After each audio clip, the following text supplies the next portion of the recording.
The proof of spiritual life is not morality. The proof that you are living life in the spirit is not that you are moral. Don't you know that there are unbelievers that are moral? There are some girls and boys, they don't want to serve your Jesus. They drink booze, some of them. Some don't even drink. They don't smoke. They don't lie. They will never fornicate. But they don't want your Jesus. The proof of life in the spirit is not morality. Wicked men can be moral. The proof of life in the spirit is not religious activity. That you are religious and you attend a denomination does not mean you are living life in the spirit.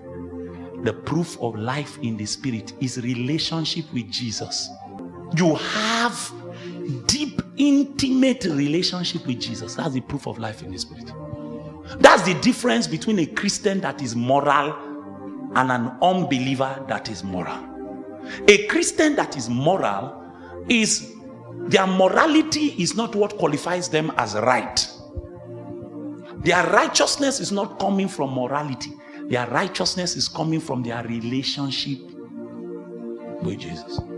So if you don't know Jesus and you don't lie, if you are not building anything solid with Jesus, you don't know spirit life. They came to Jesus and they said, what is the greatest commandment? He didn't say don't lie, don't steal, don't eat. He said, thou shalt love the Lord thy God. Relationship. With all your heart, with all your might, with all your soul.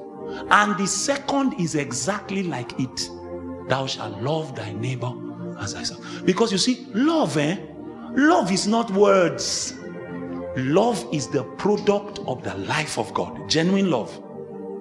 So in 1 Corinthians chapter 13, Paul begins to say something like, even if I speak in the tongues of men and angels, and I have not love, he says I'm like a sounding cymbal.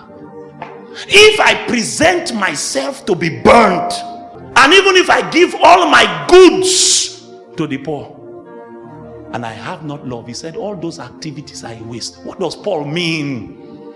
It means that you can be speaking in the tongue of angels and the motivation is not what? It means that you can be doing charity and the motivation is not love. It means that you can even want to die, give yourself to be burnt, and the motivation is not love. The proof of love in spirit life is obedience. Total and absolute obedience to Jesus. And I tell you the truth, you cannot obey the one whom you do not know. Your relationship with Jesus affects every area of your life. When you obey him, you are not obeying him because you are doing transaction. So if I obey God, God will bless me. You are obeying him because you love him. You love him.